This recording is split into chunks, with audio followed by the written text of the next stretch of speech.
Frédéric Quatennens, si vous allez au cinéma cet après-midi, vous devrez sortir un pass sanitaire. C'est dans quelques jours. Si vous allez au restaurant ou au J'irai café. dans un autre théâtre qui s'appelle l'Assemblée nationale cet Il après-midi. n'y a en pas besoin de quelque pass sorte. sanitaire à l'Assemblée nationale? Non, pas pour D'accord. l'instant en tout cas. Mais si la loi qui est en discussion, qui arrive justement en séance à l'Assemblée, est adoptée, ça sera le cas aussi dans les restaurants, les cafés, dans quelques jours. D'abord, en commission cette nuit, je crois qu'ils ont fini très tard, les députés, vers 5 heures du matin. L'application du pass sanitaire pour les adolescents, les 12-18 ans, a été repoussée au 30 septembre. Vous pensez que c'est un assouplissement bienvenu déjà?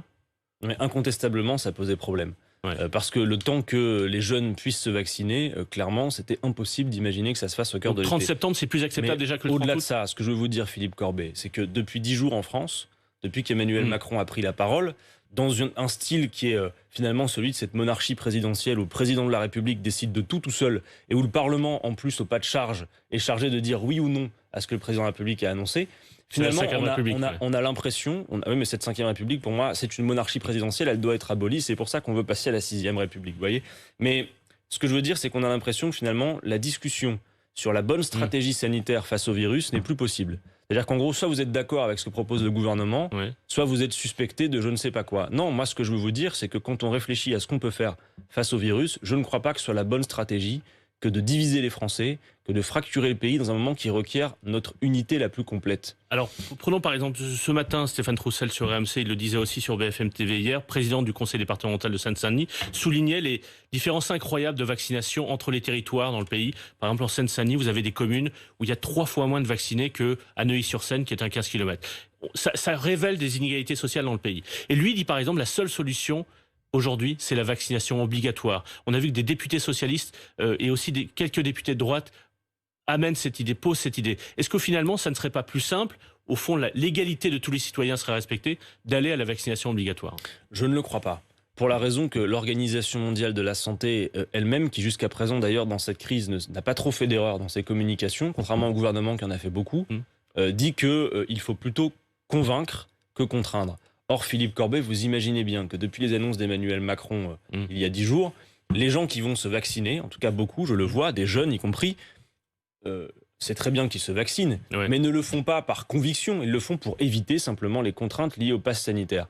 Et ce qui fait qu'Emmanuel Macron et son équipe n'est plus capable de convaincre et de conviction, c'est tout ce qu'on a connu depuis le début de cette crise. C'est la même équipe qui nous avait expliqué que les masques étaient inutiles ou faussement protecteurs. Il y a quelques semaines avant de faire ces déclarations, qui avait dit « Le pass sanitaire ne sera jamais un droit d'accès qui différencie les Français.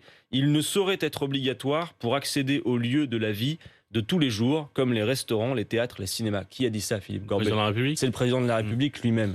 Donc si vous voulez... Oui, mais il y a le variant depuis. Mais le variant depuis. Alors d'abord, il y a beaucoup de choses qui auraient pu être faites pour limiter la circulation du virus. Moi, je vais vous dire, la bonne stratégie, elle passe évidemment, on l'a toujours dit, la vaccination en fait partie. Mais c'est pas par uniquement la vaccination qu'on va y arriver. Par exemple, Philippe Corbet, on a dans quelques temps, quelques semaines, une rentrée des classes. Exactement. Qu'attend le gouvernement? Et pourquoi pas la vaccination obligatoire des enseignants, par exemple? Bon, alors écoutez, encore une fois, moi ce que je veux vous dire, c'est que je pense vraiment que sur le vaccin, on ne peut pas tout attraper dans un même filet et considérer que c'est une politique efficace. La difficulté que nous avons à l'heure qu'il est, c'est que pour le gouvernement, dans sa politique, il n'y a pas de différence entre la personne de 80 ans qui a des comorbidités et le gamin de 12 ans qui est en bonne santé. Alors justement, je crois que c'est un problème. Non mais attendez, moi je vais vous dire, je vais essayer de résumer ma pensée, sinon on ne peut pas y comprendre grand-chose.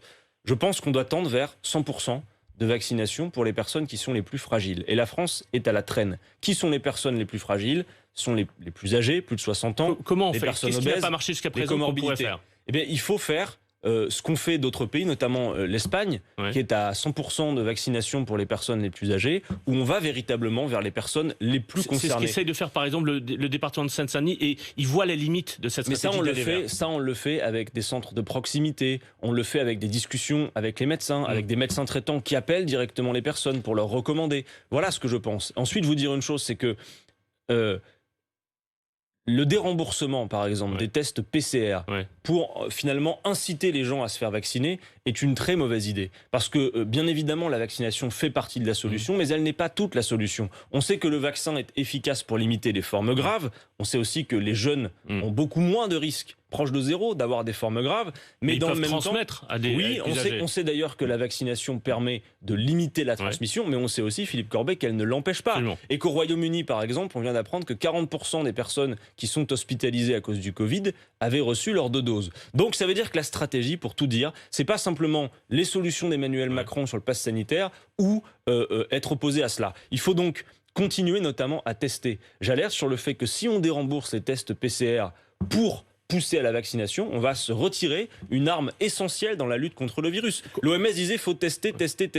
Parce que sinon, Philippe Corbet, ça veut dire quoi? Vous accédez au pass sanitaire par la vaccination, très bien, vous êtes entre personnes où la contamination est plus limitée et qui n'ont pas de risque de forme grave. Mais vous n'avez pas de certitude que le virus ne continue pas à circuler. Donc il faut pouvoir tester.